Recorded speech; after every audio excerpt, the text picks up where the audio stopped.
Hey everyone, good to see you again. I'm David, and truth to tell, it's been a pretty rough week.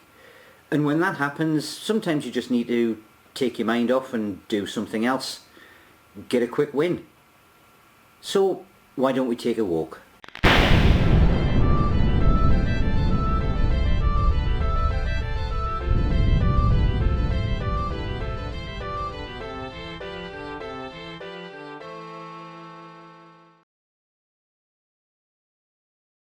So the kind of walk we're talking about is called a processional.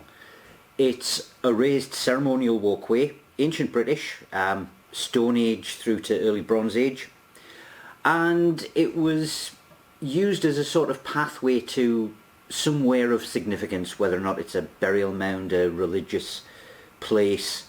In the case of Roe Tor, over in Bodmin Moor in Cornwall, it just appeared to go up to what was the highest hill in the area for some reason.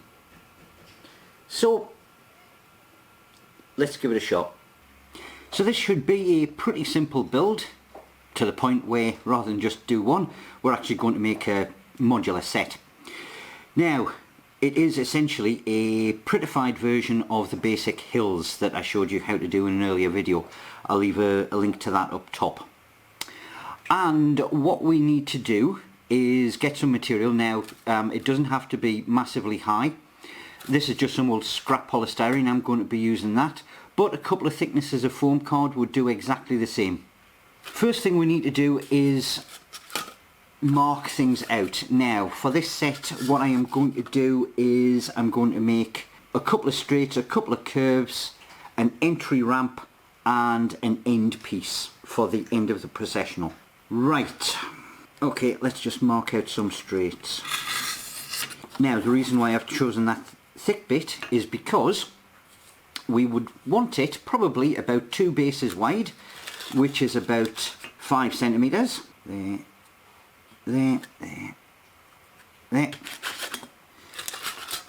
And you can see I'm making it wider, which allows for a nice sharp incline on the sides.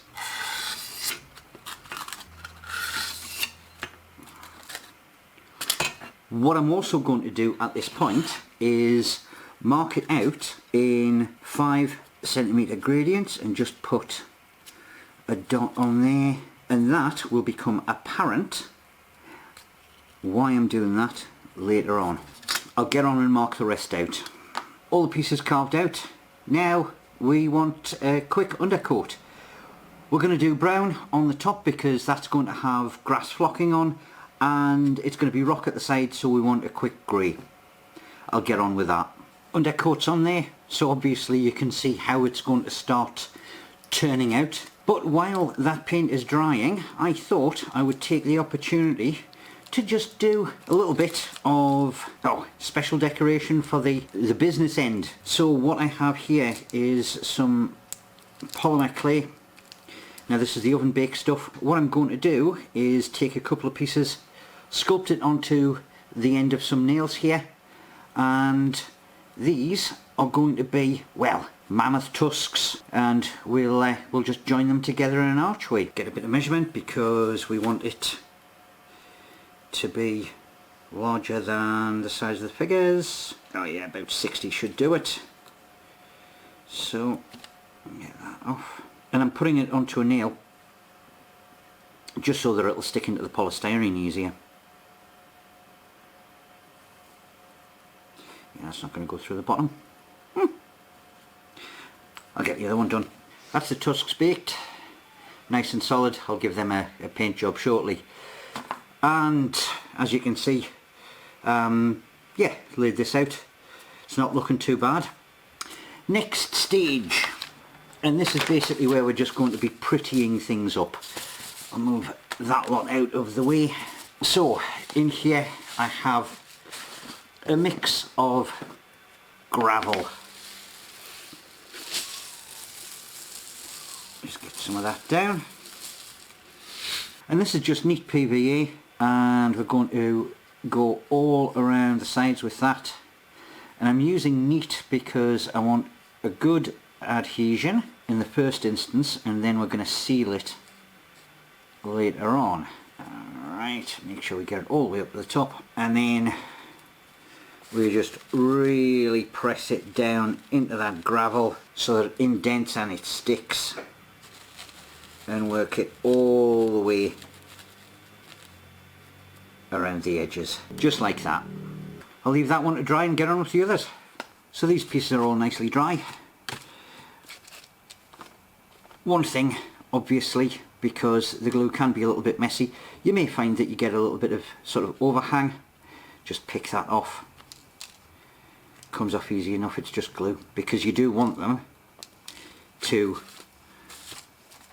butt up next to each other quite nicely like that. Right, next stage, we're going to give it a quick sealing coat, and this is PVA and water with detergent in, and we want a nice thin mix, probably about the consistency of milk, and we are just going to go and dab that over here just to give a sealing coat, and that will bind in with the PVA that is already on there, and then it won't have a horrible habit of just flaking off in the middle of your game. And then of course, because it's very watery, you want to leave it to dry for quite a while.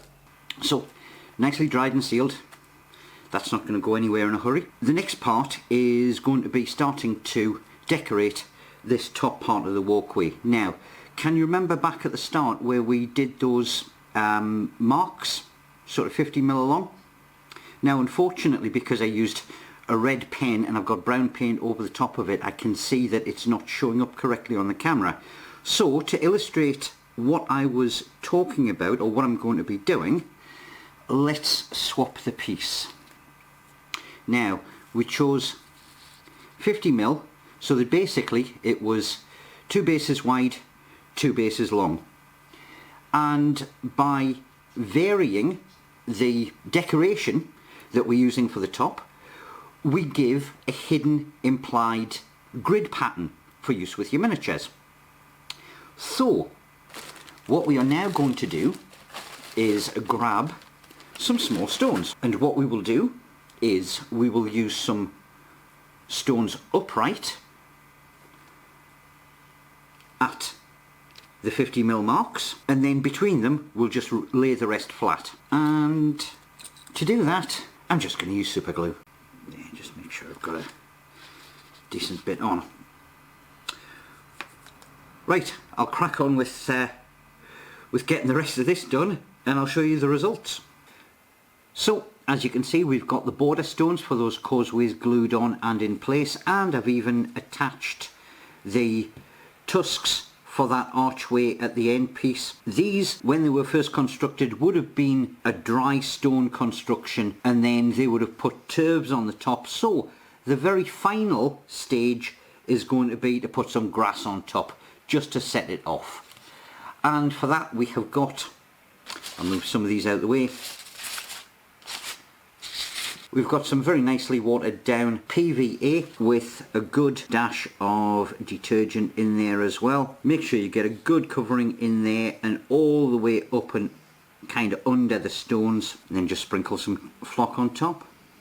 We'll leave that for a little while to dry, and then we'll check out the finished product.